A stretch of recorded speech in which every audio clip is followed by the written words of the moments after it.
YouTube, what's going on? It's Juan Gotti here with yet another Washington football team live stream. And yet again, we're back at it for, I believe this is the third week in a row. I have my man on the warpath here with me today. Is going to be a phenomenal show, not only because we give you guys great quality content every single week, but it's a special show because I just hit 3,000 subscribers on YouTube. And I just want to say, thank you guys for all the support and subscribers, and we're nowhere near done. We're going to continue to grow, but the next step and the next goal is to get my man on the warpath, 3,000 subscribers, and from there, let you take it away. How you doing today? Hey, I'm doing good, man, but congratulations on your hard work and everything, brother. I'm proud of you and what you're doing here, and I appreciate you letting me be a part of your success because you're doing great things here. Like I said, you,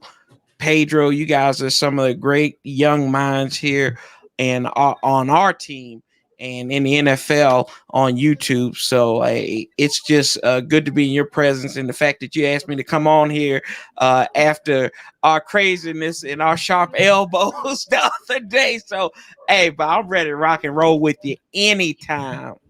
Yep. And like I said, man, I appreciate it, and vice versa too, man. And it seems like we never get a break. I feel like I just seen you yesterday, man. Something but you know what I'm saying? Like that. Yeah. It was Wednesday, I think. We took a hiatus for a little bit for a day hiatus, but man. I think it's the good time to break it to him, man. You're gonna see a lot more of us because we have some things in the work, planning on streaming the games each and every Sunday, just to have the fans come into one room, and then we can just get hyped and rage and whatnot and let it go, and just let everyone be all for Washington fans, all in one area. So like I said, I want to say thank you from the bottom of my heart for 3,000 subscribers. We're nowhere near done. We're going to continue to grow. The next goal is 4,000, 5,000, so on and so forth. So like I said, I have a great show lined up for you guys. We're going to kick things off with the Dwayne Haskins situation that's going on. And I know a lot of people are like, oh man, why do we got to kick the show off with Dwayne Haskins? But this is actually something positive I took away from Dwayne Haskins, is because Dwayne, man, as much as he was bad as a quarterback, he doesn't deserve to be hated as a human being. Like, I understand the guy was terrible for us, but for people to be praising that, and we don't know because he came out and said on his story that that his girlfriend or fiance didn't hit him or whatnot, or I don't know. He said he's not missing any teeth. That's what he said. And who knows? Maybe this could all be fake. But if it's real, Dwayne doesn't deserve all of the bad things that he's getting from a human being standpoint. Dwayne, yes, he was terrible, but I don't wish no ill will on the guy. When he was traded or when he got signed by this Pittsburgh Steelers, I was happy for the guy. I want to see him be successful. So I don't really take no harm of the guy. I'm not praising that the guy got into an altercation. I am praising that he didn't put his hands on the woman, because we all know how the rules are in the NFL, or not the NFL, but in society. Women can hit men, but if men will hit women, we're not even going to get into that. But we know how that is in this world. So I want to praise Dwayne on that front, and to his fiance. If it is true, why? Why? As much as Dwayne Haskins is bad, he's still rich, and you're fumbling the bag, as they would say. So I want to get your take on the Dwayne Haskins situation. What do you think about him getting hit by his fiance? I mean, it's a terrible situation, and I think you put it point blank, and I think that it's an awful situation, especially now in the world, what's going on, and there are no winners in domestic violence like that. There are nothing but losers. There's no winners.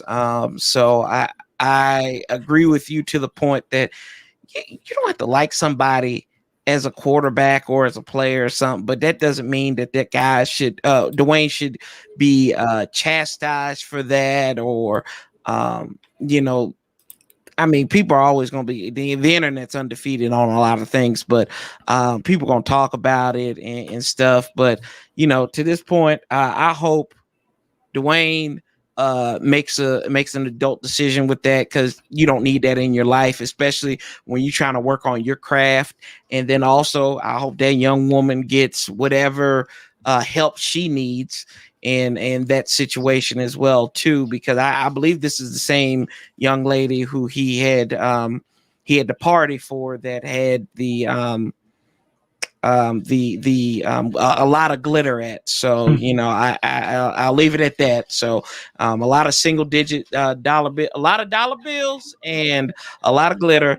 But I hope Dollar Wayne's all right, and move on from that. You don't need that in your life. You don't need that negativity in your life. You trying to work on you. So yeah, man. But you put it perfectly, Juan. Yeah. Like I said, Dwayne, man, no ill will over here. I want to see you success. I want to see you be a great quarterback for the Pittsburgh Steelers. I want to see you just be successful, man. And yeah. So moving on from that front, let's get into these 5 headlines. And I'm also gonna have on the Warpath rank my top 10 that I did, and that's going to be spicy because you guys know he doesn't hold back, and I love it. I want him to be honest. I want you guys to be honest to hear about my top 10, because I made a video on it, and I know everybody didn't see that video. But quickly before we continue with the show, I want to do a little bit of plugging. I want to tell you guys to hit that like button, subscribe if you're new, and turn on post notifications. And also, donations are welcome. If you guys want to, feel free to take that extra step to donate. The link is in the description, or you can donate directly to the Cash App. That link is also in the description. And also, I want you guys to go over, click the link in the description to go subscribe to my man on the Warpath. He is now on the road to 3,000 subscribers. Thank you guys so much in advance. And now let's continue on with the show. So kicking it off with my 5 headlines. Number 1, since this is so brand new, I think we should talk about it. So it came out that the Washington football team are amongst a couple teams that are under 50% vaccinated as a team. Now, before I let you give your piece on it, I'm going to give mine, but I really am eager to hear what you have to say about this topic, because it came out that Montez Sweat isn't getting the vaccine, at least right now. He said he wants to learn a little bit more about it, and that he has the right to. So, with that being said, I'm not really caring that much that these guys aren't vaccinated, because it's up to you whether or not you want to get vaccinated. It's not a law. It's nothing out there that's saying you must get vaccinated. And if that was the case, that's not right. You know what I'm saying? So these guys are regular human beings, and I feel like people fail to remember that when they see them suit up and play for their favorite team. These guys are human beings. They live in the same society that we live in. So just how we have the option to not get the vaccine or get the vaccine, they should be getting that same option and not getting bashed for having their opinion. Cole Beasley is the same guy. He doesn't want to get the vaccine, and a lot of people were bashing him for not getting it. You know what I'm saying? So, like I said, Washington is one of the teams that are under 50% vaccinated, and I really don't see no issue with that, as long as everyone still, takes their protocol seriously. And we did a pretty good job at that last year in the mix of the deepest part of COVID. Now that it's over. Not really yet, but it's starting to get over. It's seeming like it's over pretty much. I don't see no reason why we can't still follow protocols, and Ron Rivera isn't going to play. He's going to make sure this team is following those protocols seriously, especially that they're not vaccinated, because Ron just getting rid of cancer, and he's on the older side, and he probably is at high risk. So he would like the team to, if they're not going to get the vaccine, be precautious, not only for yourself, but for the people around you. So what do you think about the team not being fully vaccinated? Only like 50% of the team is, if that, they're under 50%. So what do you think about that? It's a fine line there, and as somebody who's had COVID, I think I actually alive when I had COVID too. So that kind of, yeah, you were.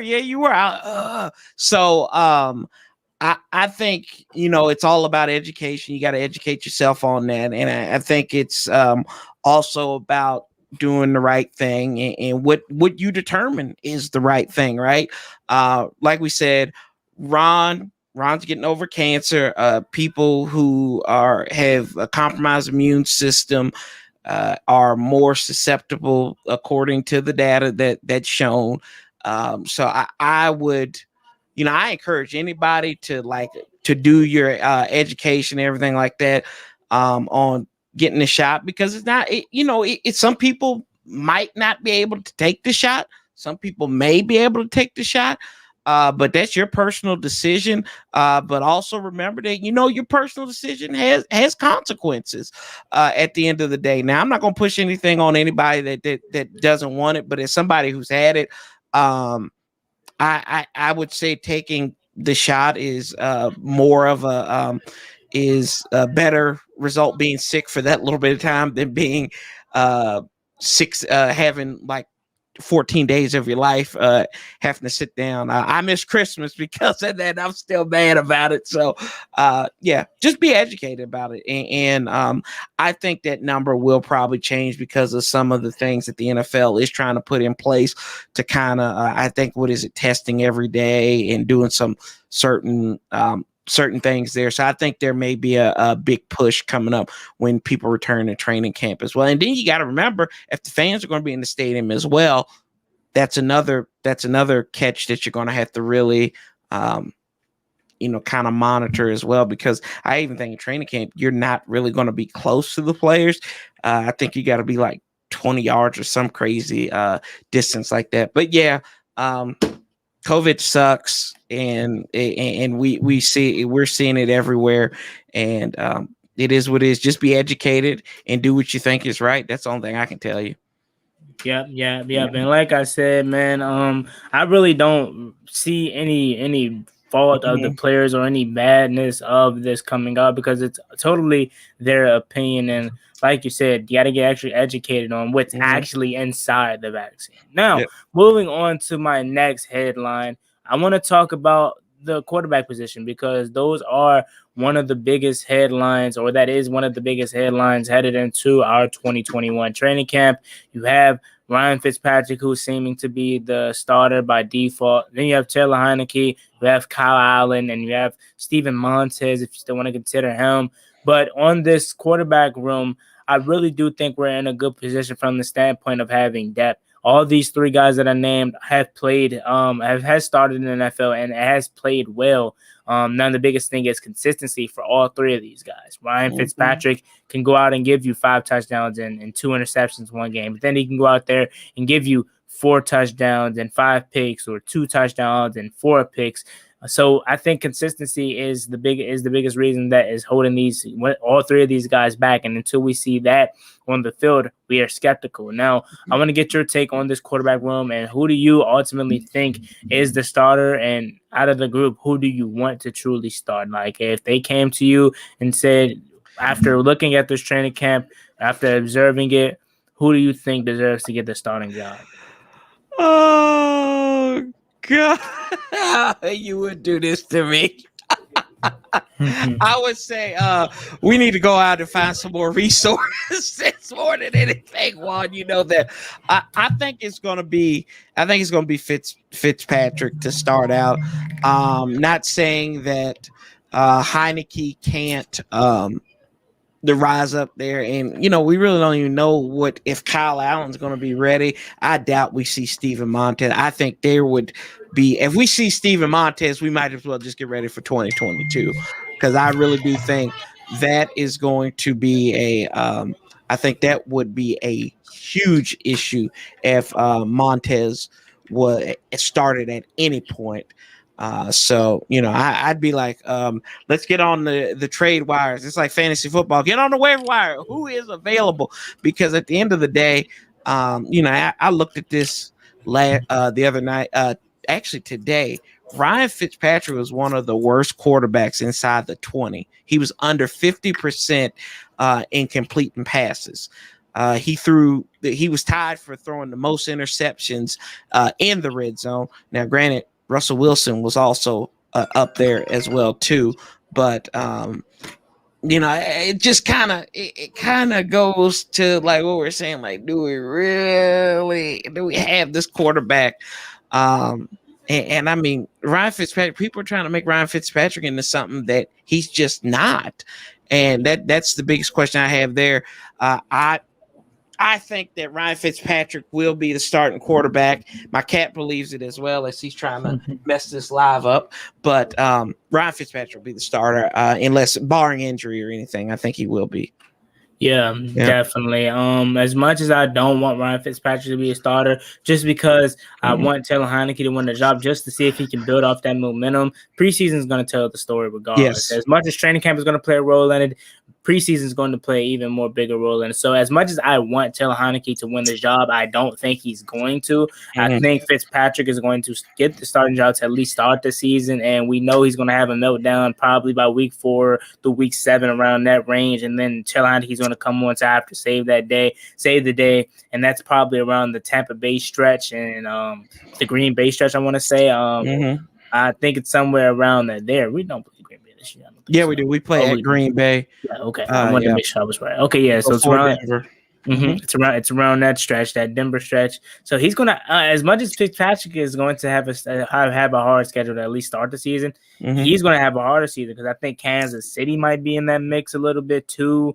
Or is that down towards the end of the schedule? I could be wrong, but more the story is I don't think Fitzpatrick is going to be in during those times. I think down the stretch of the season, Heineke is going to be in and playing. So I really want Heineke to win this starting job, but I don't think it's going to happen.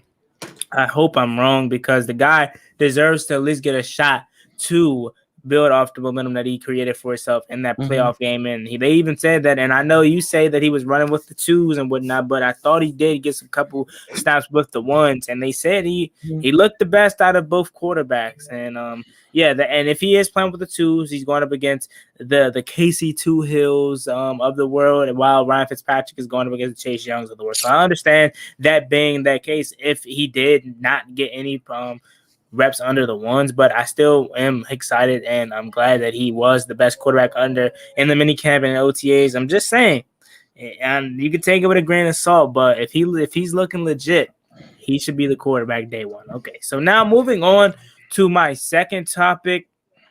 I want to talk about something that's really slept on: the kick return battle and training camp. Who do you think deserves to get this kick return battle or kick return starting position? Because I personally think I honestly don't have a answer for you right now, just because we have a lot of people that are capable of doing it. You know, Steven Sims can do it, even though he was god awful back there last year. Dax Milne is on the roster. We just got him in the 7th round. He can do it. Adam Humphries can do it. Danny Johnson can do it. And we have a lot of other players that's also on this roster that can possibly compete for the kick return duties. Now, if it was up to me, I would give it to Adam Humphries just because he has experience, and we don't necessarily need players to get a kickback or kick return 6 rather. That would be great, but just catch the ball first, then try to get us up to at least get us up to like a 10-yard return or 20-yard return or something. But first, catch the ball. You know what I'm saying? Because if you don't catch the ball, you don't set your team up to be successful. So who do you think should be the kick returner, or who are you thinking is going to come out on top from that battle? Like I said, I think the veteran Adam Humphries should be the one that gets the nod. The person that deserves to be the kickoff returner is the person that Ron Rivera and company decide, because I have no idea.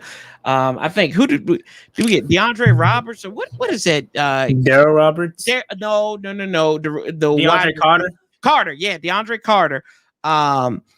He's been a punt kickoff returner. He's been a specialist, so maybe he might have opportunity there. But he is a wide receiver, so is that Adam Humphries? I don't like one. I'll be honest with you. I don't even think I don't know if Adam Humphries makes this roster or not.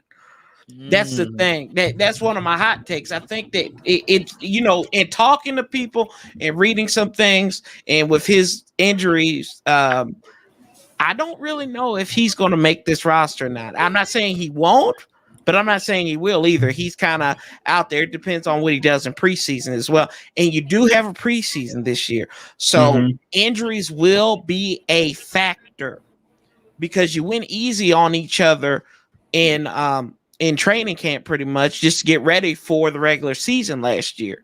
Nobody's gonna go easy on you. When you go up to New England, somebody's gonna hit you in the mouth.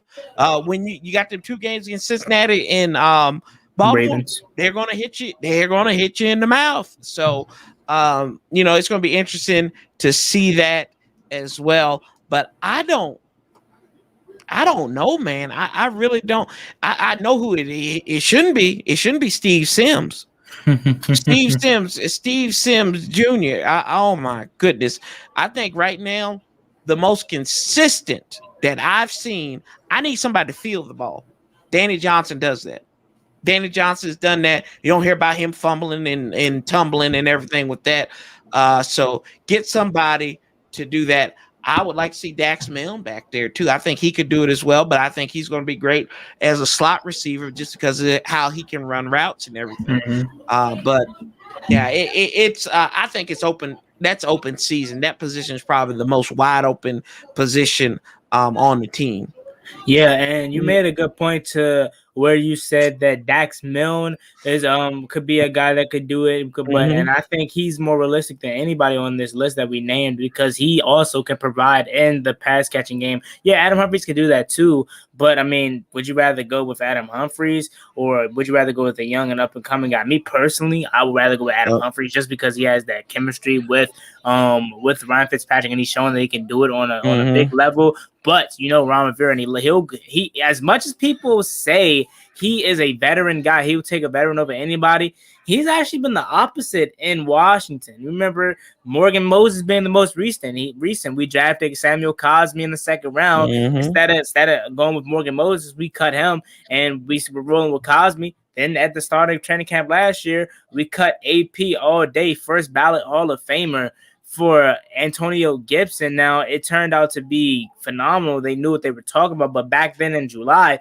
we didn't know what we were getting out of Antonio Gibson, out of J.D. McKissick, out of Peyton Barber, so it was looking like it's crazy. So with that being said, I think Ron Rivera would probably go with a Dax Milne over a Adam Humphries. And you also made it to a good point. I just want a person that's going to field a punt. I want a person that's going to catch that fly ball in center field. So I think Danny Johnson could be that guy because I was wondering all of last year, why they never put him back on punt returns? They had him at kick returner, but why did he never get a chance at punt returns? You just kept sending out Steve Sims. You just kept sending out Steve Sims. You just kept sending out Steve Sims. So it's going to be interesting to see what they do at the kick return game because that can also help out and take a lot of pressure off of the offense if they constantly are getting set up inside the 30 or close to midfield and whatnot, or even possibly break one loose all the way. That's going to make the offense feel more relaxed and more room for error. Although we don't want error,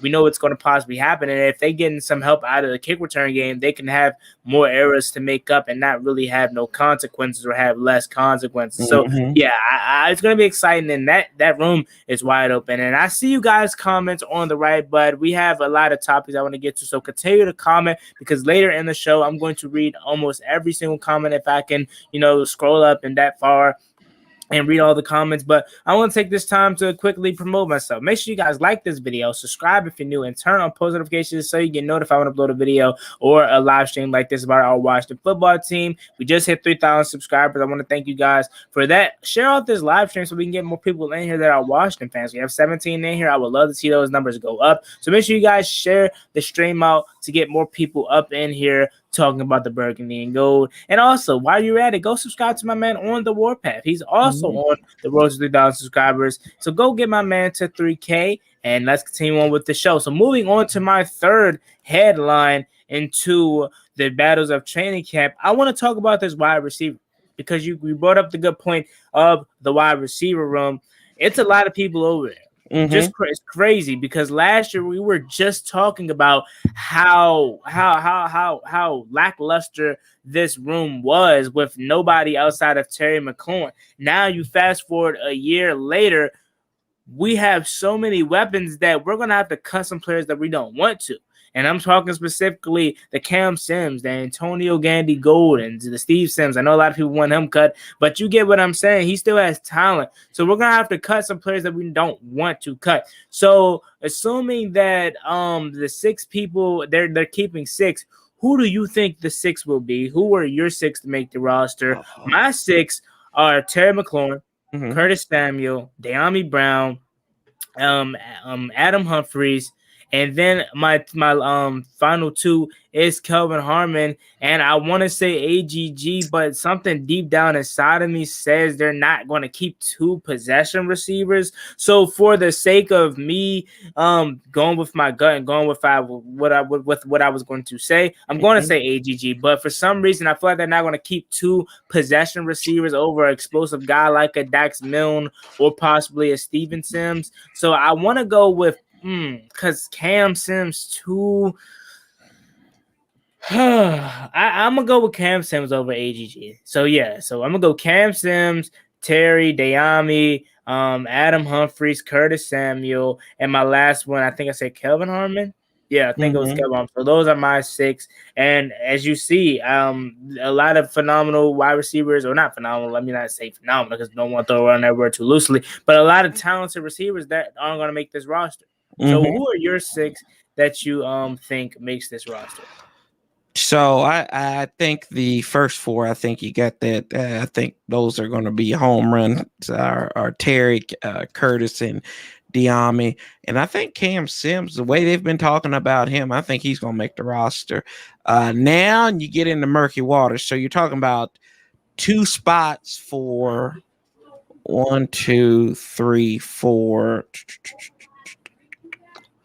5, 6 guys. So I think I think Steve Sims, I think if he wants to make this roster, he's got to come out like gangbusters, right? Probably not going to happen. So you can mark him off. Isaiah Wright, yeah. Tony Brown, whatever he is. DeAndre Carter's not going to make it. So I think it's going to literally come down to these 4 guys: AGG, Kelvin Harmon, Dax Milne, and Adam Humphries. And with all that said and done, AGG was was disappointing last year. Yeah. Kelvin Harmon in 2019, everything that was thrown to him, he caught. The guy's got an orbit. So I value that over what AGG is. I say goodbye to AGG or throw him on the practice squad or something. I don't think anybody's going to pick him up, but I see Kelvin Harmon right there. And now you get down to who's going to be like your slot possession receiver, right? So that means it's coming down to Adam Humphries and coming down to Dax Milne. We saw last year that this team favored a youth movement. If it's going this way, buddy, it's going to be number 84. Dax Milne is going to get that last roster spot, I believe, because I think that if Dax Milne is put on the practice squad or cut or anything like that, the New York Jets are going to come and sweep him up. Oh, yeah, definitely. Yep. Definitely. Because if you guys don't know, and I don't blame you, because before Zach Wilson, nobody watched BYU football. Well, Let me not say nobody, because maybe you have somebody out there, oh, yes, I did watch BYU football. Nobody watched BYU. Stop the cap. Stop the cap. Take your computer off a cap lock. Stop it now.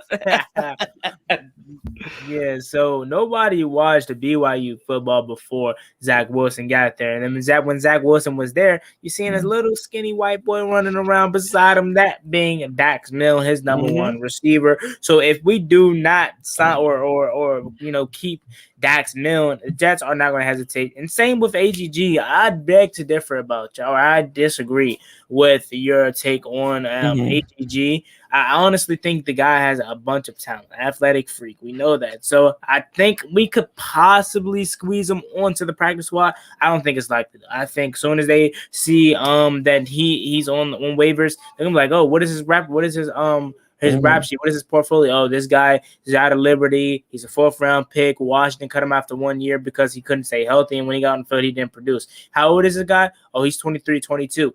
Oh, why they do that? We can show him a little something, at least bring him in here and see what he got, and let him at least get a chance to show what he can do, and he can always progress. So I don't think if we keep if we don't keep AGG, I don't see him back. And same could be said for Cam Sims. Now Cam Sims is a little bit older, but Cam Sims also has some pretty good film out there. He's coming off his best season as a pro. So if he's cut, you could see him getting picked up off of waivers. Now, out of that group of guys, the only person that I could see possibly getting snuck through waivers, but I don't think we're even going to care, because if we're cutting him, we're cutting him, and that's Steven Sims. But I think him even himself has some solid fun from 2019 to the point where he could not make it back to waivers to us if we want him back. Then the same could be said for Kevin Harmon. If we do possibly cut him, they're going to be like, hey, what did Kevin Harmon do? Oh, Kevin Harmon put up 365 yards in his 2019 season, and he didn't have any touchdowns, but he is a great pass catcher. He doesn't drop anything in this vicinity. He catches the ball. They're going to see what happened in his 2020 season. Oh, he tore his ACL, but he's back. He's 100% healthy now. Oh, let's see what this guy could do. So I do think as much as I would want all these guys back, I don't think anybody that we cut, especially that has potential and that has done something or that is going to do something in this league, I don't think they're going to be back. I don't think they'll be back, and that's a good problem to have. But yeah. So moving on to my final headline topic, and then we're going to switch segments into my top 10. I want to talk about what are you most concerned about, or like what is your weakness headed into training camp, especially about that linebacking core, because I know we upgraded Jamin Davis and we have Cole Holcomb, but it's like after that, what else? I know a lot of people gonna say John Bostic, but we don't like John Bostic. Come on, no, nobody likes John Bostic. If he's a backup, he's a backup. But let's be real. Nobody likes John Bostic in a starting capacity, bro. Let me clear it up, because I see you over there, man. Okay, all right. Don't disrespect John Bostic. No, I'm not disrespecting him. I'm just saying I don't think he's good enough to be a starter. A guy that's not going to get taken out the game, Corey. That's what I'm talking about. They didn't take him out the game last year. Okay. You're telling me he's good enough to play every. Okay. I'm just saying. Look, John Bostic, I'm going to say this. John Bostic, I will agree, he runs away from coverage. He runs away from coverage like, oh, God, I don't know, like a pro athlete runs away from child support. But either which way, he was in some of the biggest moments last year. He broke Andy Dalton. He came on the jailhouse blitz, the A-gap blitz in week 1. He had that sack. He had that he helped that with that tackle in Pittsburgh as well, too. Also, what else? What else did he do? Interception. Yeah. Pittsburgh. Yeah. The one that see that's okay. That's what I'm saying. That's what I'm saying. But show that man a little bit of respect. Okay, no, I am. But I'm saying he can't do that. He can't do that off the bench. He can't do that playing less snaps than what he's currently doing. He can't do that in half of the snaps that he's getting now. I would think so. You know what I'm saying? John Bostic is he's solid. He's not a starting middle linebacker in this day and age. Give me John Bostic starting in 2007, 2010. Okay. Give me John Bostic starting then. Because those linebackers are 265 plus. They're not able to cover tight ends as good because there weren't a lot of, fast tight ends back then. Now you get in this generation, you have the Kyle Pitts, the Darren Wallers. You have so many fast tight ends that move like wide receivers. John Bostic can't keep up with these guys. So I do think John Bostic is a solid player to have on your team, but I would like to see him coming off the bench. Therefore, that's why I'm saying what is your biggest concern heading into training camp, more specifically about this linebacking core, because we would like to think Jamin Davis could be that middle linebacker for us. At some point, he will, but I feel like they're going to at least start the season with John Bostic at middle linebacker, Jamin at will, and then have obviously Cole at strong side. So, what is your concerns also on top of the linebacking core? But I would like for you to start with the linebacking core, and also shout out to my man Roger Smith. He also brought up Khaliki Hudson too. Oh yeah. Yeah, the linebackers. I mean, my goodness, man, we got to get cut. We got to cover tight ends, right? Like that has been the biggest bugaboo. We saw that in week 1 when Dallas Goedert went off on us. Outside we got Jamin Davis, Cole Holcomb there, and then it kind of tapers off. I mean, we got and Khaleke Hudson is a guy who has a lot of promise. We can see, and he can play multiple positions. I like him more as an option on special teams because he had 7 career block punts in special teams. I think in 2017, 18, around that time, he helped beat Michigan at Michigan when he not Michigan. He helped beat State. He helped beat State when he was at Michigan, I think, on a block punt. So yeah, I mean, some of these guys, Joe Walker, Justin Phillips, Jared North, David Mayo, Jordan is that last name looks like you're gonna sneeze when you say it. These guys ain't. I mean, these guys ain't it. But at the end of the day, I think that we got to give Ron and them a little bit of leeway with this, him and Jack, because they were linebackers and they played high levels at linebacker.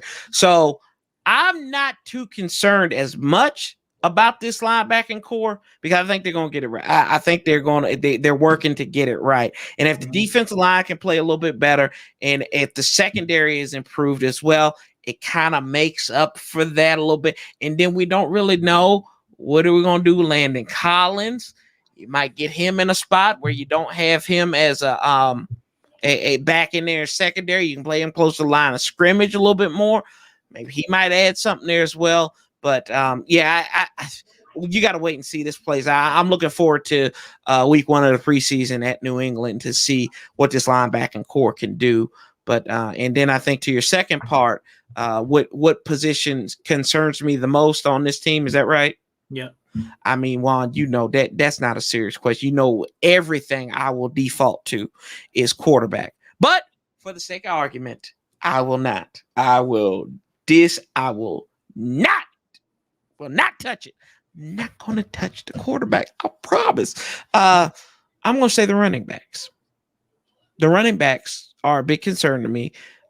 Because one reason, Antonio Gibson, he's saying he's back from this toe injury, but if Antonio Gibson it can't go, who we got? You got a reformed wide receiver in J.D. McKissick, which J.D. McKissick is good in complementing. And this is why in Pittsburgh we had to go throw a lot of these passes out of the backfield was because Antonio couldn't go. Also, Shaka Toney could move up to linebacker as well too. And then you've got Peyton Barber there. You got Jared Patterson there as well. I mean, Peyton Barber, I like Peyton Barber. I think he came up big in moments. He also played small in moments. And Jared Patterson, undrafted rookie, free agent. He's undrafted rookie for a reason. And I will give you another one that I am concerned about as well. It's on the offense. Okay. It's the tight end room too. Who is going to step up and be a backup for Logan Thomas? Who's that second option? I'm hoping it's John Bates. But at the end of the day, I don't know that tight end. Juan, we played with one tight end who used to be a quarterback last year. I think if I'm looking at it right, I think we only had one combined catch by tight ends last year, not named Logan Thomas. I have to go back and look that up. And I think the only person that didn't catch a pass that wasn't named Logan Thomas was Tamarick Hemingway in the Rams game. Mm-hmm. Twinkle. He called. I mean, Sprinkle. He caught a pass. I think he did catch a pass last year. I think Twinkle did. I really do think he did. Fact check that, chat, please. No, I'm checking. I'm fact check. I don't know. If he does, I might have to I don't know, do something, throw him a party or something, because the guy couldn't even fall on a fumble. He couldn't even fall on a punt last year. Here we go. If he made a catch. He had one catch. Tamara Cameron Way had one catch. Marcus Ball had one catch. They combined for 18 total yards. 3 catches and 18 yards last year. And then you look at Logan. Logan Thomas had more touchdowns than they had catches combined. Logan Thomas got 18 yards on one play than they had between them three. Logan Thomas's longest reception was 30 yards. There you go. Like, I mean, it's got to be a question mark. That is abysmal. There is that's not excusable. That's inexcusable in the NFL to have that. And with Logan Thomas being your third leading receiver in terms of catches and second leading receiver in terms of yards last year. So, yeah. Mm-hmm. So, yeah, those are my 5 headlines headed into training camp. Now, before we move into the next segment, the best segment of the show, I want to take a quick time to promote myself. I want to tell you guys, make sure you guys like the video, subscribe if you're new, and turn on post notifications so you get notified when I upload a video or a live stream like this about our Washington football team. And also, if you guys want to go that extra step and donate to the channel, the money sign is down below in the comment section, or you can download, or you can donate directly to the Cash App link in the description. Now, while you also edit, anything is greatly appreciated. But of course, if you just want to be here and rock out with your boy Juan Gotti and on Opeth, that's totally fine. But if you take that extra step, that is greatly appreciated. And also, while you're at it, go subscribe to my man on the Warpath. He's on the road to 50,000 subscribers also. So go click that link in the comment section down below. Now, Warpath. Let's move on to our. Oh, actually, before we move on to the next segment, I want to go back to the tight end. Or the linebacker talk, because you made a good point, and I also made this point too. We really don't. John Bostic doesn't provide that linebacker that we need day and age. Jamin Davis does. Cole Holcomb does to an extent. So if you look at our schedule, and this is why I don't want John Bostic playing every snap like he did last year. I got you. Week 1, we play the Chargers. Their tight end situation obviously took a major decrease because they lost Hunter Henry, but they got Jared Cook. Jared Cook, 34-year-old, and he can still, ball a little bit. That doesn't really scare you. I think John Boston can keep up with a 34-year-old. But then you go to New York. Evan Ingram has all the potential talent in the world, but he can't catch a cold. Yeah, but he's just as fast as some wide receivers. I don't want John Boston checking him, but he's going to have to if he's out there. Week 3. Buffalo, Dawson Knox, phenomenal tight end. They're underrated tight end in my opinion. Week 4, Kyle Pitts, Atlanta. Week 5, who is their tight end over there now that Jared Cooks isn't in New Orleans? I'm trying to think. I'll skip that. I don't think we should be scared of New Orleans anyway. Then you move on to Kansas City, Travis Kelce, one of the best, if not the best tight end in all the football. I don't want John Boston checking him. Then you go to Green Bay. You have what's the guy's name? But Big Bob Tonyan. You have Robert Tonyan over there, who's on the up and coming, really solid tight end. Then you go to Denver. You have Noah Fant, another up and coming young tight end. I don't want John Boston checking him. Tampa Bay. You have Gronk. OJ Howard. You have Gronk coming back. I don't want John Bostic checking neither of those guys. And who else am I forgetting? They have another tight end I'm forgetting. Brate. I think Brate's still Cameron Brate. Yeah. Cameron Brate, yep. Cameron Brate, too. 3-headed tight end monster over there. Then you go to Carolina. Who's their tight end? I feel like it's somebody I should know off the top of my head. I don't think they had to. Who's tight end down there in Carolina? Somebody let me know in the comments. But then you go to Seattle. That's another one that they don't. No, they don't think they have one anymore, do they?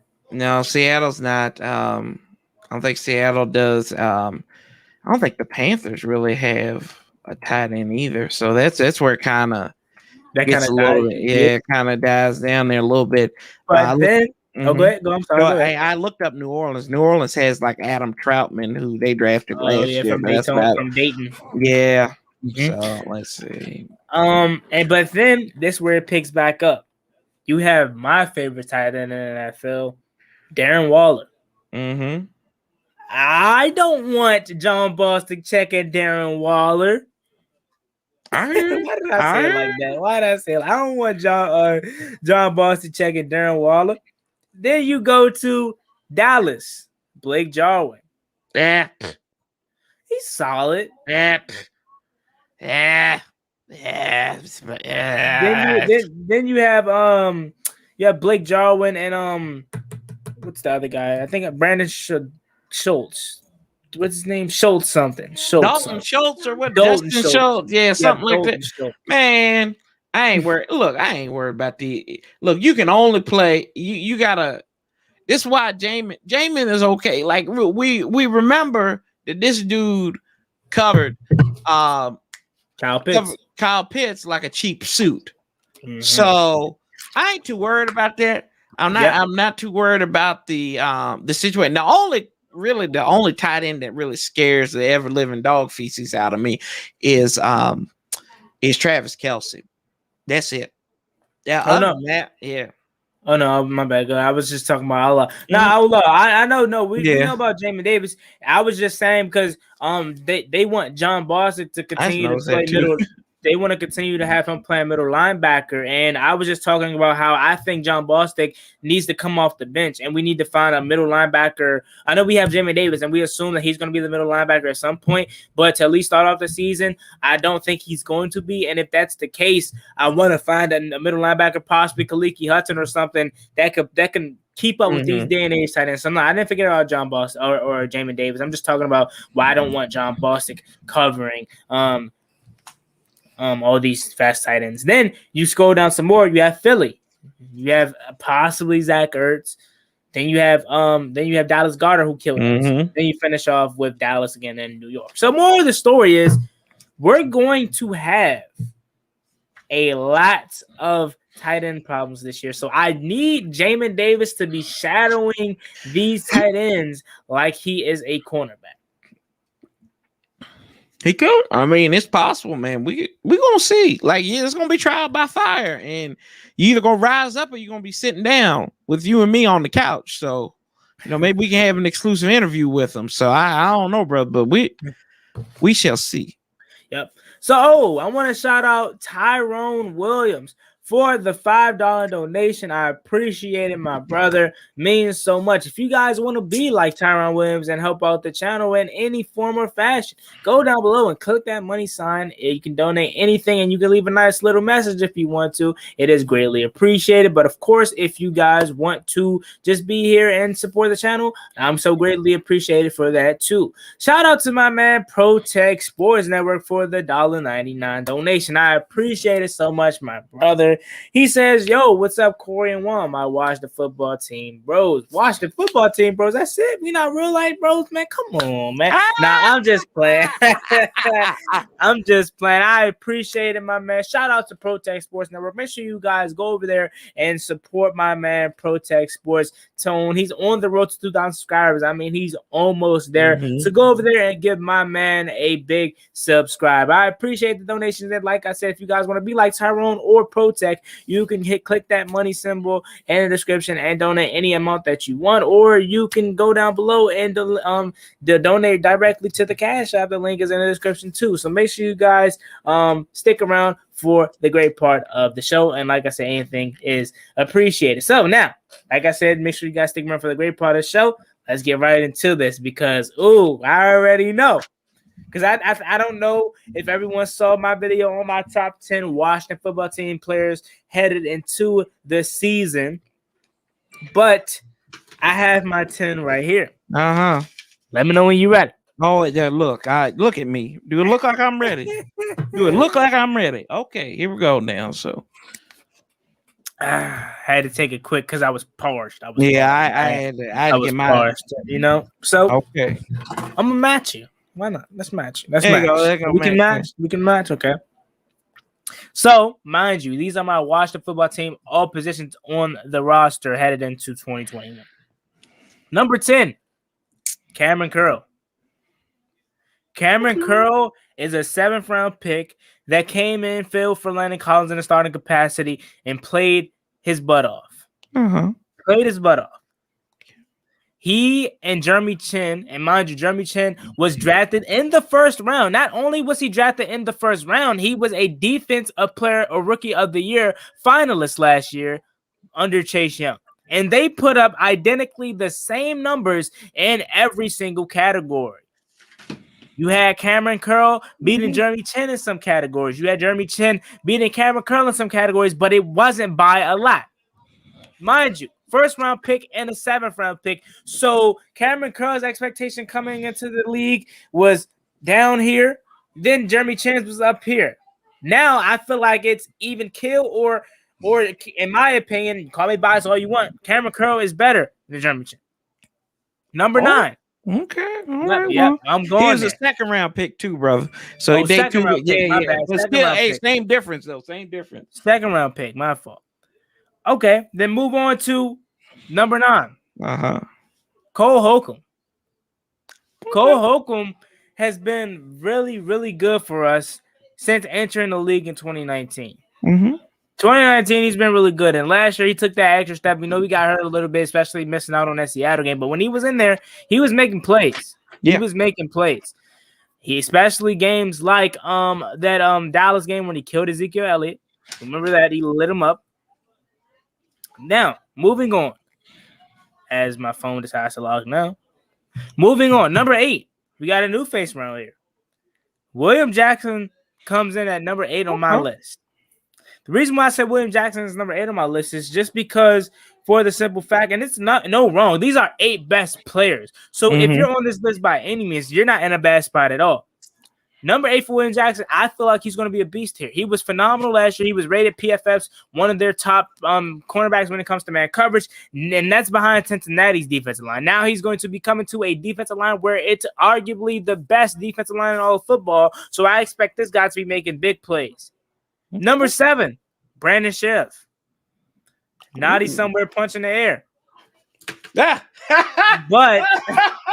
oh God, you're petty. You are petty one.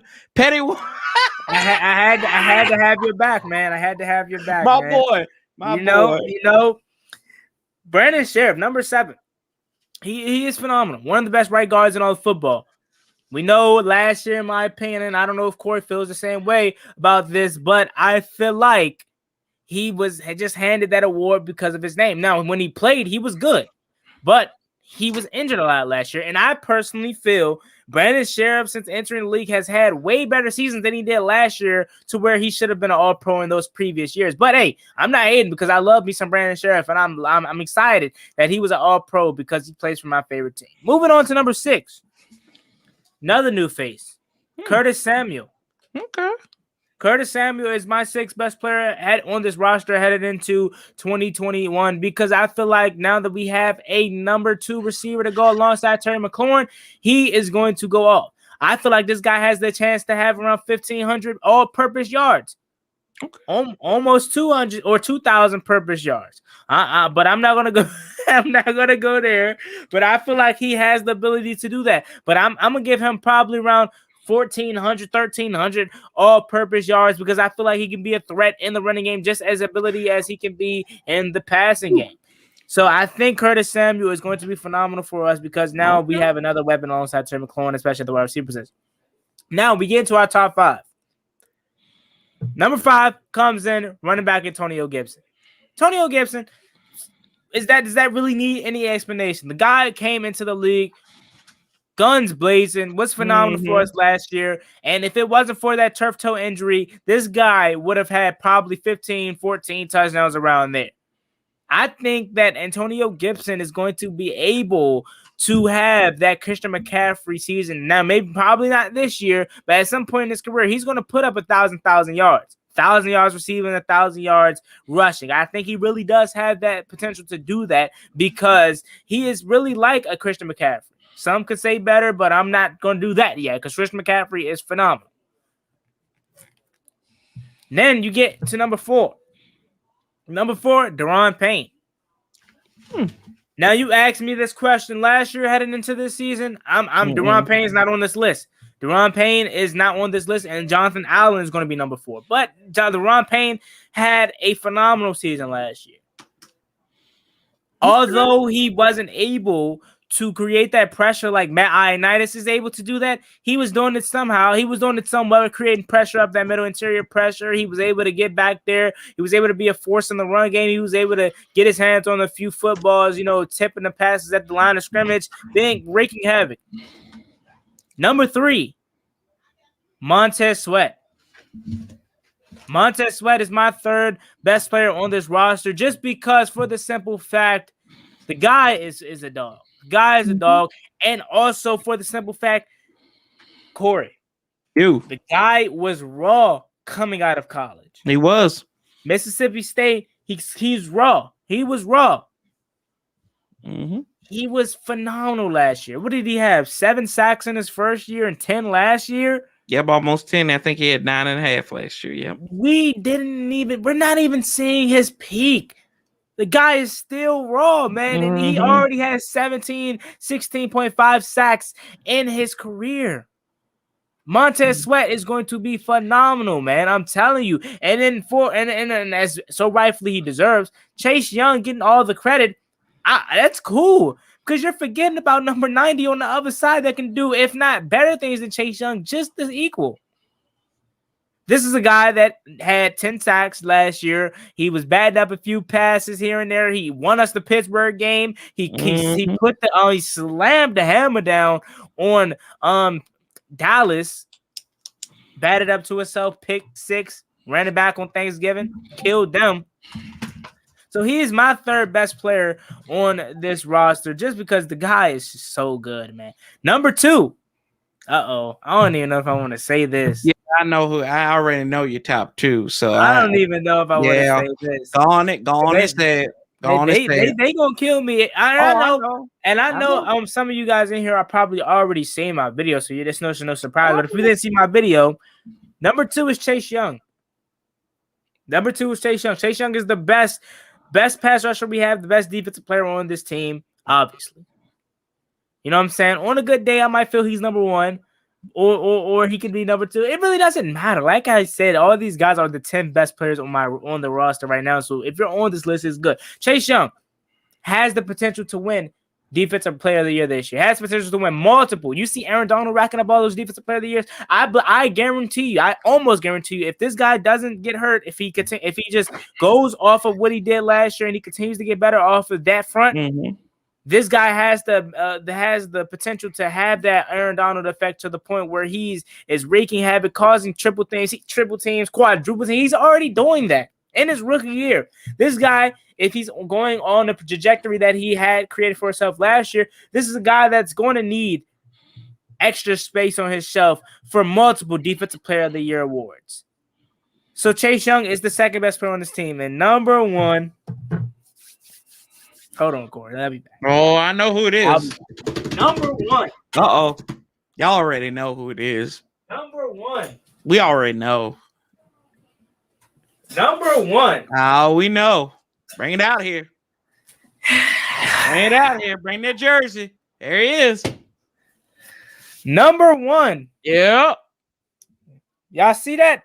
Number 1 is Terry McLaurin. He comes in as the best player on the Washington football team, in my opinion, because I feel like Terry McLaurin is finally, hopefully, let me not say finally, because we don't know what we're still getting out of quarterback position, but we assume that he's going to have consistent QB play. Finally, this guy has put up 1,000 yards last year. He put up nearly 1,000 yards in his rookie year if he never got hurt. And this guy has had nothing at quarterback. He went from Case Keenum to Dwayne Haskins to Alex Smith to Kyle Allen to Taylor Heineke, and obviously Dwayne Haskins to start off that season. This guy has had nothing, and he's been one of the best young wide receivers in this game. So Terry McLaurin is the best player on this roster, in my opinion, not just for what he does on the field, but for him being that leader, for him being the guys that Ron Rivera talks about when it comes to building culture. He talks about the Terry McLaurins. He talks about the Deron Paynes. He talks about the Chase Young. He talks about the Jonathan Allens. He talks about the Montez Sweats of the world that you want on this team to build this culture. Terry McLaurin is number one on my roster, or number one on my list. Now, let me get to some of these honorable mentions, because I know a lot of people are going to probably like, what about Jonathan Allen? Jonathan Allen, the reason why he's not on my top 10 is because, not that he's not a top 10 player, I just wouldn't take nobody off my list to put him on. That doesn't mean that he's not a top 10 player. It's just I wouldn't take nobody off my list to put him on there because I feel like this list is just elite. Then you look at Matt Ioannidis. I'm telling you guys, I have made a list where I went from having Taylor Heineke at number 10. Then I was like, nah. Then I had Matt Ioannidis on this list. I'm like, but what about this guy? They're going to get on me if I don't have this guy.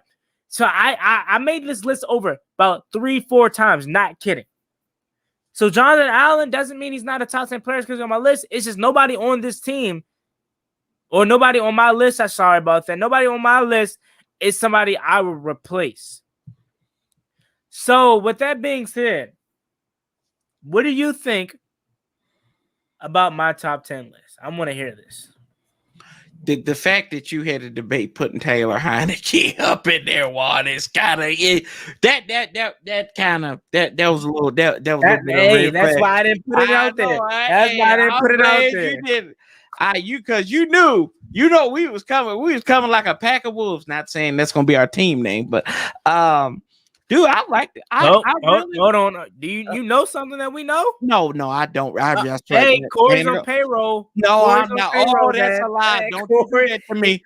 Don't you do that to me. Don't you do that to me. He knows something. I ain't on no payroll. No. No, dude, I like this list, Juan. The only thing I have a problem with is that I think you put Cam Curl too low. That's the only thing I like this. I had Cole Holcomb at 9 on my returners list. William Jackson, I had Brandon Sheriff at 2, and the only reason why I had Brandon Sheriff at 2 because he was an all-pro. That's the only reason why I had him there. So 7, 7 is cool to me in that respect. I had Antonio Gibson at 5 for me. I thought Deron Payne may have been a little high, but I'm not going to disagree with you on that one. I think I think him and Matt Ioannidis are the top 2 best defensive tackles on this team, and I'd put them up against anybody. And I think you could even make the argument that Jonathan Allen is the 4th best defensive tackle. It would be Ioannidis, Payne, Tim Settle on a good day, and then Jonathan Allen. But that's another story for a different day. Montez Sweat, I liked him where he was. Chase Young, I had him at number 1. Terry at 1. The only thing about Terry being at 1 is I want to see how he goes to the next level. Is he going to be is he going to explode, or is he going to follow in the direction that he's been going, about 200 some yards more this season? And the guy had 1,100 yards with bad ankles.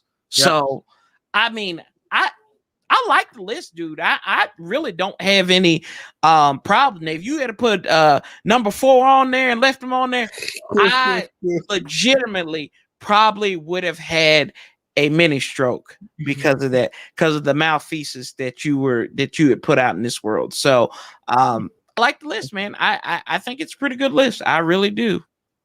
Thank you, man. Thank you. I appreciate it, man. You know what I'm saying? I had to write a few rough drafts and whatnot, but we got it done. Let me scroll up. I did not see this. Shout out to my man Landry for the $5 donation. I appreciate it so much. Why does On a Warpath have an issue at running back? Jared Patterson is good. I wish you guys didn't F up, man. So once again, shout out to my man Landry If you guys want to be like Landry, if you guys want to be like ProTech, and the other person, my man Tyrone, if you guys want to be like them and donate to the channel, the money symbol is in the link. You can click that and donate any amount that you want and leave a nice little message. Or if you want to donate directly to the Cash App, that link is in the description. Any amount is appreciated. But of course, you guys just being here is enough for me. But if you want to take that extra step and help out the channel, I would greatly appreciate it. And also, while you're at it, leave a like on this stream, subscribe if you're new, and turn on post notifications while you're at it. And also share out the stream so we get more Washington fans up in here. And then also subscribe to my man on the Warpath for me. Takes 1 second. He's on the road to 3,000 subscribers, and it's free. So go ahead on the Warpath. He has a message for you. I want you to answer that. Jaret Patterson is good. Yeah, I get that. He was good at Buffalo. It doesn't mean that he's going to be good in the NFL. You know, I get where he's asking questions. Man, I wish guys didn't F up too, but Jaret Patterson, you know, we're hoping that he is good, but he's not a proven commodity in the NFL yet. Playing at Buffalo in the MAC is completely different than playing against teams in the NFL. So, and he's got a lot of mileage on him too. Now, don't let that be. Don't undersell that value as well. And you know that's my biggest thing is I think the kid can succeed. I think he can be functional in this league. But you know, who is your bona fide number 2 back? You can't answer that. None of us can answer that because we don't know. If something happens to Gibson, what is Ron's backup plan? We saw what happened in Pittsburgh, and we saw what happened. But he didn't play against Pittsburgh, he didn't play against San Fran, and he didn't play against Seattle. I mean, that is a huge lot. That's a huge liability, man. If something like that happens, and that running game could go the way, and then that means you're putting the ball in Ryan Fitzpatrick's hands more. And we know what happens with Ryan Fitzpatrick when he gets the ball in his hand. It's the biggest boom bust potential there is. So, I mean, I get it. That's why I have an issue at running back. I get Jaret Patterson is good, and I'm not denying it. I like the fact that we got this young guy, and he's a local kid. I hope he succeeds, man. I really want him to succeed with us. Don't get that wrong. I'm just like, who are the other guys in this league? You need about 2 to 3 slightly above average running backs.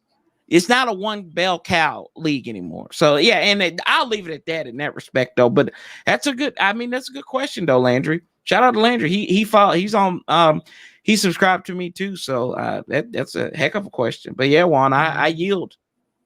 And yeah, like I said, I don't disagree with what you had to say. I don't disagree with what Landry had to say because I do think when you're talking bona fide number 2, you're probably talking as far as taking the load that AG can do as far as running the ball, because I don't want to say that because I kind of feel that JD could be that bona fide number 2, but I don't know if he can be as good in the run game. No, let me take that back. He's not nearly as good in the run game as Antonio Gibson, but he's arguably better or on the same playing field as he is in the passing game. So, you know, JD is more of a pass catching back than he is running back. So I can understand why you probably don't look at him as a bona fide number 2. But in my eyes, I feel like he is, or he could be that, but he'll just have to be more of that running back. But I don't know if his body can handle up because he's built more for that wide receiver role or that pass catching role. So I understand what you're saying in that front, but I also get Landry's point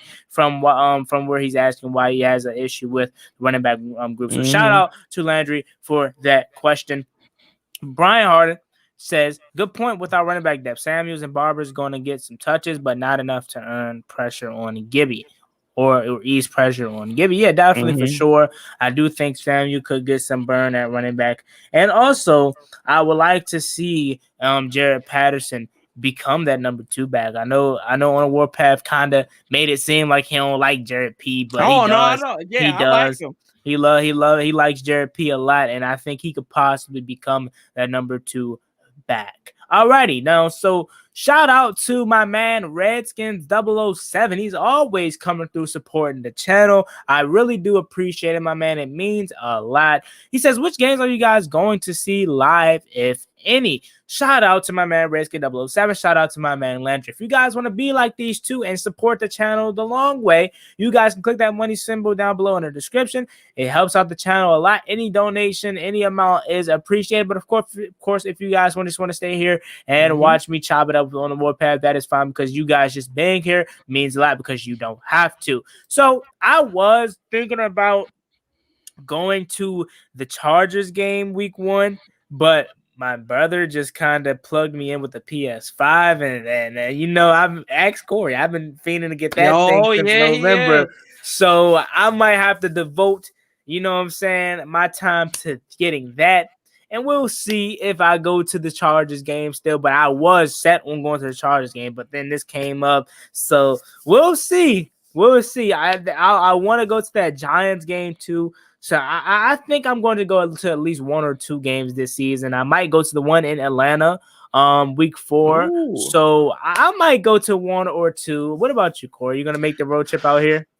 I am planning on going to the Panthers game. That's my birthday. They play on my birthday this year. So I plan on going that to see Ron's return and fight a couple of Panthers fans, hopefully. But hopefully Coach Ron can get some respect there, and it'll be good. Yeah, he will. Yeah. So how far is Carolina from where you are?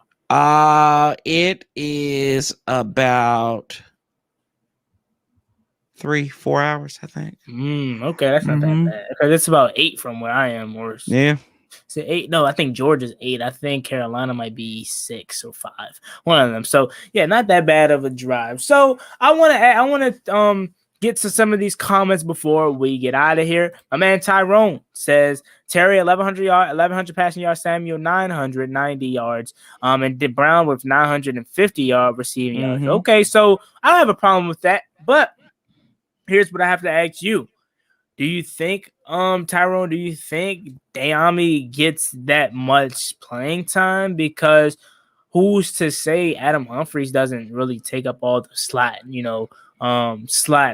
snaps, or who's to say Curtis Samuel doesn't get bumped into the slot and we have one of the possession receivers on the outside like a Cam Sanders? Who knows? You know what I'm saying? Maybe Dayami does get a lot of burn and he gets 950 yards on the outside and in the slot.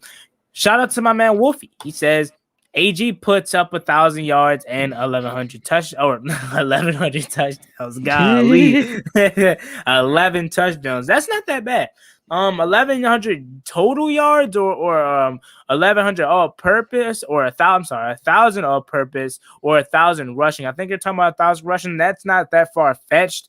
I would like, what was he at last year? I don't know. Was he at 800, 700 around there?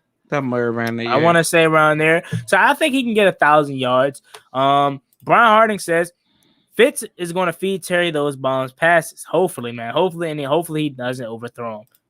Number 1, Hopkins. He says number 1. I think he's trolling. But he is. But Brian doesn't really troll. I don't know. Hey, Brian giving it. He gotta have a little fun once in a while. But hey, Brian up there. If we're talking Hopkins number 1, then we gotta put Samuel Cosmi. Or better that. Let's be realistic here. Why isn't Tress Way number 1? Yeah, that's your boy. That was your boy last year. Was Tress? I'm about to get his jersey. He about to be Tress Way for MVP. Yep, he can be the next. What's the guy that won MVP, the kicker from back in the day for us? Mark Mosley. There we go. Yeah. Yep, he could be the next Mark Mosley. I wonder, like, on that front, I don't want to say how bad, but like, how less talented was the NFL back then to allow a kicker to win it? Most valuable player, or maybe with the way the name of the award is most valuable player. Yeah, maybe they actually back then made the award of how valuable the player really is to their team. Maybe Mark Mosley, and I'm pretty sure he did, made a lot of game-winning kicks, a lot of clutch moments, kicks, and all of that. Maybe that is, or maybe like my first point, maybe he did not, or maybe he maybe the NFL was just less talented back then. That's what I was saying at first. Okay. So my man Tyrone with another comment says Landon's Collins gone, have to be, or is going to have his best year. He got plenty of help, and keep your eye on Kaliki Hudson. And if we start St. Juice will be the defensive rookie of the year. Ooh, that's bold.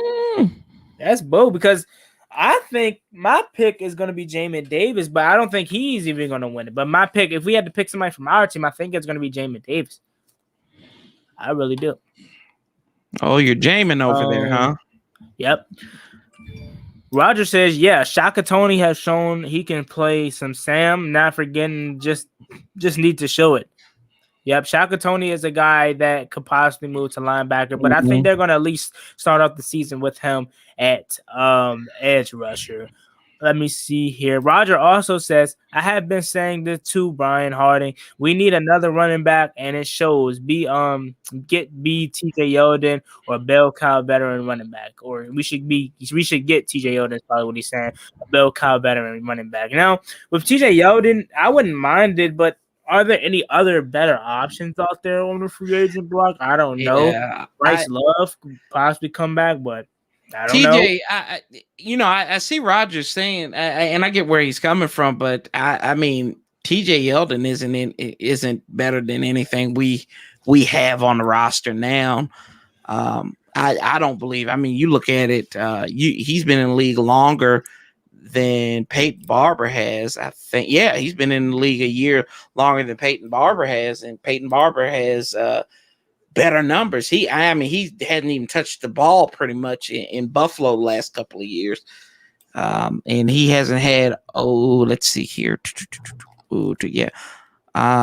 He's had like 16, 17 rushes last year, 10 last year, 17 rushes. So, I don't, it's not really, I don't think it's that big of a difference in getting, Peyton Barber and TJ Yeldon. I know he might have a little bit more speed on him, but I don't think it's that big of a difference. That's that Alabama bias, Yeah, Roger, big Alabama guy, so trying to get his guy paid. So shout out to Rescue 007. He says, I'm going to the Carolina game. I live like 2 hours away, so maybe you can meet my man on the warpath there. Oh yeah, at the Carolina game, and hopefully we can beat up on Carolina, give not only my man on the warpath a good birthday present, but you a good showing for you living so close, or only 2 hours away. Right. Brian Harding says Ron wants the game that game. Still remember when Curtis did that to us. If you can't beat him, sign him. Hey. Yep. Tyrone says, to answer your question, Brown taking the spot for that slot, and Kevin Harmon is a keeper. If he goes somewhere else, he's going to shine. Mark my words. Kevin Harmon reminds me of a Hines Ward. Hey, you're not wrong. You're not wrong at all. You know what I mean? So I wouldn't be surprised if Dayami is the starting slot, but to that point, I think to at least start the season, he's not really going to get that much burnout. I could be wrong, but I don't think he's going to get that much PT to at least start the season. I think around probably like week 7 is where they start to realize, hey, Dayami could be something, man. And then by that time, he's going to have a heck of a stretch just from that midway point to the end of the season to get 950 to 1,000 yards. And he's going to have to, I'm not going to say he's going to have to get the ball every play, but he's going to have to, really have some explosive receptions. And I'm talking 50-yard break-off plays for touchdowns. So it's not far-fetched at all, but I just think he's going to be behind the 8 ball just because Adam Humphrey's going to get the start to at least start the season, in my opinion. Hey, shout out to my man Landry for another donation. I really do appreciate it, man. This is your second one of the stream. I appreciate it, man. It means so much. If you guys want to be like Landry and help out the channel, you can go down below and hit that money sign and donate any amount as possible or any amount that you choose and leave a nice little message, or you can donate directly to the Cash App. The link is in the description. But like I say all the time, you just being here is all I really enjoy, and that's all I really appreciate. But you going that extra step, it means the world to me. So he says, thoughts on the 6 wide receivers making it: Terry 1, Samuel 2, Dayami 3, Cam 4, Humphries 5, Harmon 6.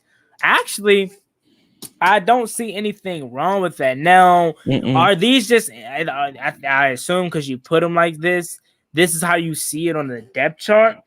Yeah, I'm gonna be honest. I don't know if Cam Sims is the 4th over Adam Humphries. Yeah, I don't know. Or Cam actually. Yeah. That's right. I don't know. And Harmon been 6. That's not bad players that you picked at all, but that means you're letting go of AGG. You're letting go of Steven Sims, of course, as a lot of you guys really don't care about. That's not a bad 6 right there at all, but I would have to do some rearranging with the depth chart. Terry, Samuels, and Brown are the locks right there. That's fine with me. But then this last half is not really, it's cool, but I would have to do some rearranging in my opinion. What do you think about that?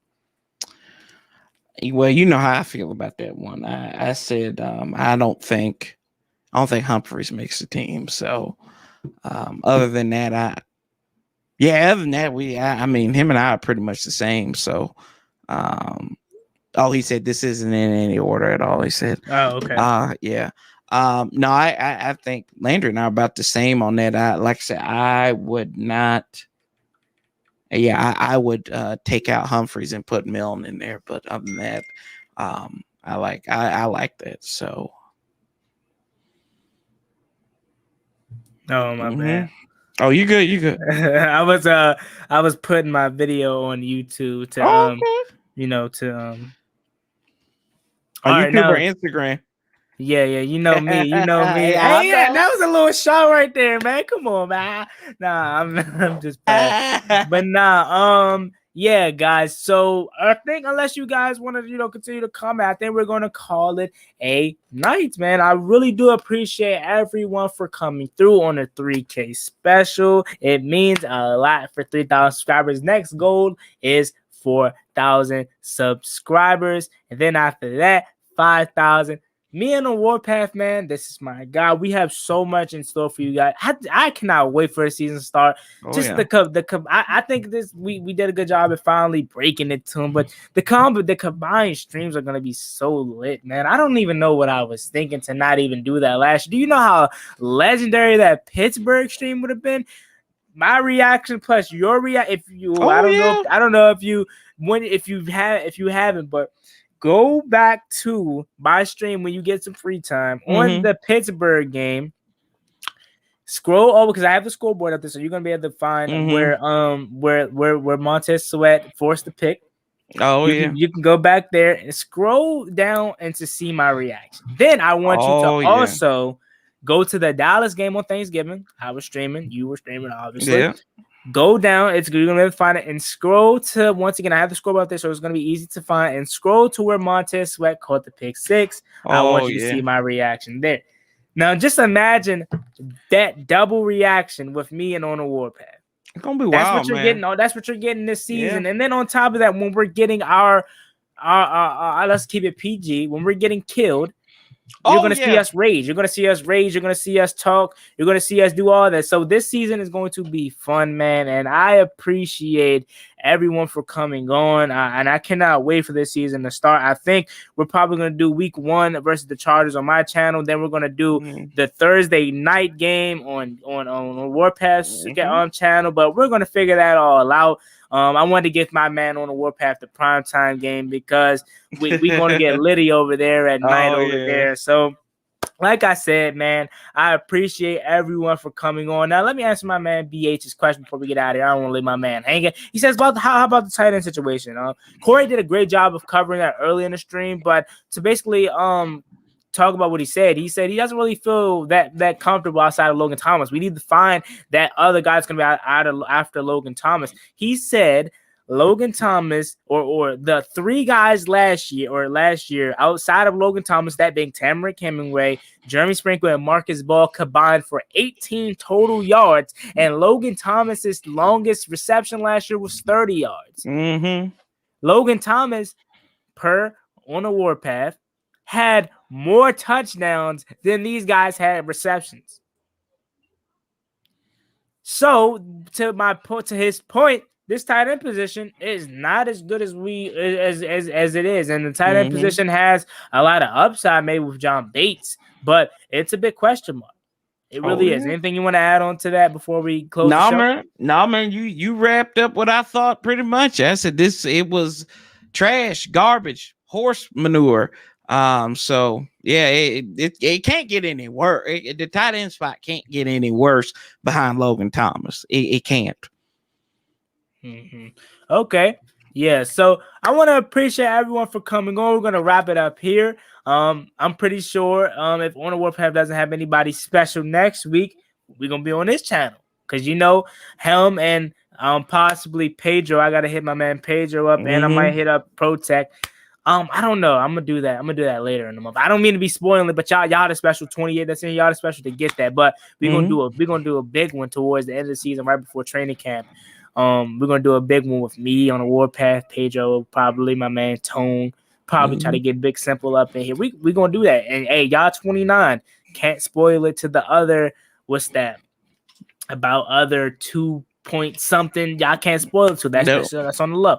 So I think next week, that's gonna be the schedule. And if we're on a Warpath channel, I'll put it down below. So like I said, I appreciate everyone for coming through. It means a lot. And oh man, Tyron on the exit, he's finishing off with the bang, a shot at the buzzer, and it goes in as he donates a $5 donation. Another one from my man Tyrone. It means a lot. I really do appreciate Tyrone, man. I thank you so much, man. It means a lot once again. So just be a quick promo for me and On the Warpath. If you guys like this stream and you want to see more, make sure you guys like this video, subscribe if you're new, and turn on post notifications, and also do us a solid and share out both of our channels to people that you know are interested in the Washington football team and the NFL, just as us and just as you, because we want to grow this community as much as we can. And while you're at it, subscribe to my man On the Warpath. He's on the road to 3,000 subscribers. Thank you guys so much for coming out to the stream tonight.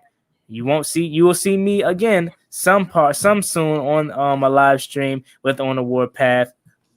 I'm out. Peace. All right, see y'all.